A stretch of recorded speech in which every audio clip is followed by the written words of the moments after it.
Hello friends, this is Twinkle and welcome to the channel. आज के इस video में हम लोग जानेंगे ट्रांजैक्शंस रिलेटिंग टू गुड्स, मतलब कि जो हम लोग सामान खरीद के लाए थे उसका कुछ स्पेशल ट्रांजैक्शन। उसमें से पहला है goods taken by the proprietor for personal use, second one is goods given away as charity, third one is goods distributed as free sample and the fourth one is loss of goods by theft और fire. अब हम लोग एक एक करके transaction समझते हैं और क्या जर्नल एंट्री पास होगा वो देखेंगे। तो पहला वाला है goods taken away by the proprietor for personal use. अब हम लोग जानते हैं कि प्रोप्राइटर अगर बिजनेस से कुछ भी पर्सनल यूज के लिए विड्रॉ करता है तो उसको ड्राइंग्स कहते हैं। तो गुड्स भी अगर प्रोप्राइटर विड्रॉ करेगा बिजनेस से अपना पर्सनल यूज के लिए तो वो ड्राइंग्स होगा। एंड वी नो कि ड्राइंग्स अकाउंट क्या होता है, डेबिट। अब एक अकाउंट डेबिट हुआ है तो डेफिनेटली एक अकाउंट क्रेडिट होगा, बट कौन सा अकाउंट क्रेडिट होगा? तो हमारा क्रेडिट होगा परचेस। बट वो कैसे? हम लोग का जो गुड्स था वो सेल तो हुआ नहीं है, हम लोग जो खरीद के लाए थे वो रिड्यूस हो गया है। तो इसका मतलब जब हम लोग गुड्स खरीद के लाए थे, जब परचेज हुआ था तो क्या किए थे, हम लोग डेबिट किए थे। ठीक है, अब गुड्स जब विड्रॉ हो रहा है तो हम लोग का परचेज कम रहा है तो क्या हो जाएगा, परचेज क्रेडिट हो जाएगा। अब हम लोग देख लेते हैं इसका जर्नल एंट्री क्या पास होगा। तो जर्नल एंट्री होगा drawings account debit to purchase account और नरेशन हो जाएगा being goods taken for personal use. अब इसको एक एग्जांपल के थ्रू समझ लेते हैं अच्छे से। तो क्वेश्चन कुछ ऐसा है, goods worth ₹25,000 and cash ₹40,000 way taken away by the proprietor for his personal use. इसका मतलब कि प्रोप्राइटर क्या किया है, गुड्स तो निकाला ही है बिजनेस से 25,000 का और कैश भी लिया है 40,000। तो क्या हो जाएगा, drawings account debit to cash account to purchase account. Narration क्या हो जाएगा, being cash and goods taken for personal use. अब अमाउंट क्या क्या हो जाएगा, तो मेरा कैश अकाउंट में कितना हो जाएगा 40,000, परचेज में क्या हो जाएगा 25,000। तो टोटल कितना हो जाएगा ड्रॉइंग्स का 65,000। Now the next one it's good given as charity. इसका मतलब क्या हो गया, गुड्स जो है वो चैरिटी में दे दिया गया है। तो चैरिटी क्या हो गया, बिजनेस के लिए एक्सपेंस हो गया, so charity account will be debited. अब गुड्स जो है वो हमारे बिजनेस से बाहर जा रहा है जिसके वजह से परचेज रिड्यूस हुआ है, सेल्स नहीं हुआ है, ये बात का ध्यान में रखना है। इसीलिए purchase account will be credited, so the journal entry will be charity account debit to purchase account और narration being goods given away as charity. Now let's take an example for better understanding.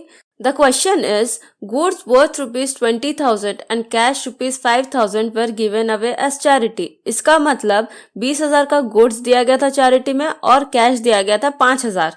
ठीक है, तो इसका journal entry क्या हो जाएगा, charity account debit 25,000 to cash account 5,000 to purchase account 20,000 और narration क्या हो जाएगा, being goods and cash given away as charity. Now the next one is good distributed as free sample. क्या होता है, बहुत बार कंपनी जब कोई न्यू प्रोडक्ट लॉन्च करती है तो उसका कोई सैंपल्स फ्री में रिटेलर्स एंड होलसेलर को देती है, क्योंकि अब अगर कोई न्यू प्रोडक्ट है तो होलसेलर और रिटेलर रिस्क लेके तो उसको खरीदने जाएगा नहीं, तो फ्री सैंपल देती है कंपनीज। और अगर अच्छा लगता है वो लोग को, यानी रिटेलर्स और होलसेलर्स को, तो वो लोग खरीदते हैं। गुड्स को फ्री सैंपल के तौर पे दिया जाता है ताकि सेल्स बढ़े। और फ्री सैंपल्स को क्या माना जाता है, एडवर्टीजमेंट का एक एक्सपेंस की तरह ट्रीट किया जाता है, क्योंकि वो एडवर्टाइज करने का काम कर रहा है। तो इसमें क्या हो जाएगा, एडवर्टाइजमेंट एक्सपेंस डेबिट हो जाएगा। और गुड्स क्या कर रहा है, बेक नहीं रहा है, हम लोग का सेल्स नहीं हो रहा है, वो फ्री ऑफ कॉस्ट दिया जा रहा है, इसलिए purchase account will B credited. So the journal entry will be advertisement expense account debit to purchase account. Narration हो जाएगा being goods distributed as free sample. Now let's take a question to have a better understanding. तो question है, goods worth ₹18,000 distributed as free sample. तो journal क्या हो जाएगा इसका, advertisement expense account debit 18,000 to purchase account 18,000 और narration हो जाएगा being goods distributed as free samples. Now the last one is loss of goods by theft और fire. मतलब कि क्या हुआ है, जो हम लोग का गुड्स है वो या तो चोरी हो गया है या तो जल गया है। तो दोनों ही केसेस में ये क्या है, बिजनेस के लिए लॉस है। ठीक है, अब जो हम लोग का गुड्स चोरी हुआ है या आग लगा है, इसमें भी दो केसेस होता है। पहला है कि जो हम लोग का गुड्स है वो इंश्योर्ड नहीं था, दूसरा केस है कि गुड्स हम लोग का इंश्योर्ड था। अब ये जो सेकंड वाला पॉइंट है इसका भी दो पार्ट है कि पहला अमाउंट हम लोग को इंश्योरेंस कंपनी फुल दे दिया है और सेकंड वन इज कि इंश्योरेंस कंपनी हम लोग को पूरा अमाउंट नहीं दिया है। तो पहले हम लोग समझ लेते हैं loss of goods by theft और fire in case goods were not insured.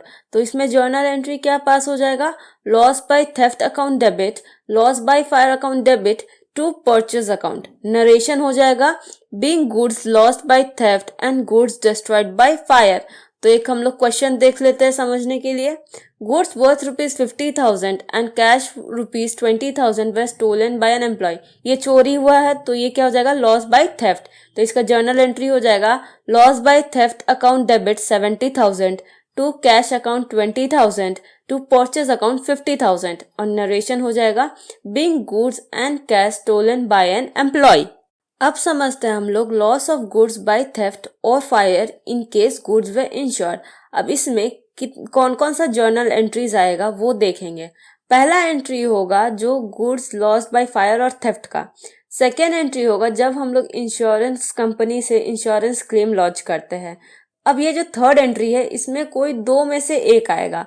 अगर हम लोग को इंश्योरेंस कंपनी फुल अमाउंट दे रही है या तो वो आएगा, या फिर अगर इंश्योरेंस कंपनी पार्शियल अमाउंट दे रही है यानी फुल अमाउंट नहीं देके हाफ अमाउंट या 60% या 70% जितना वो दे रही है वो वाला आएगा।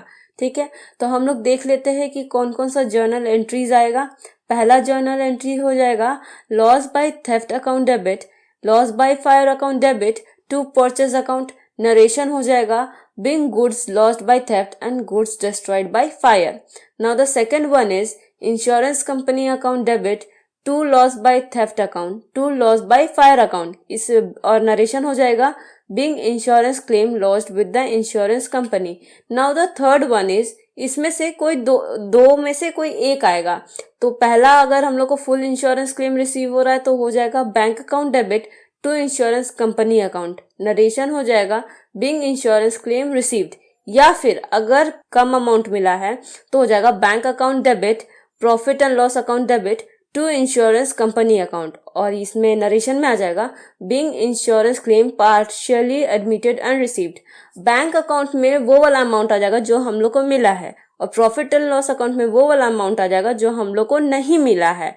ठीक है, अब एक क्वेश्चन देख लेते हैं इस जर्नल एंट्रीज को समझने के लिए। तो क्वेश्चन है goods worth ₹1 lakh were destroyed by fire, insurance company admitted and paid 60% amount. मतलब क्या हुआ है, 1 लाख का जो सामान था वो जल गया लेकिन इंश्योरेंस कंपनी कितना दी, 60% ही दी। तो इसका जर्नल एंट्री क्या हो जाएगा हम लोग का, पहला होगा loss by fire account debit 1 lakh to purchase account 1 lakh और नरेशन हो जाएगा being goods destroyed by fire.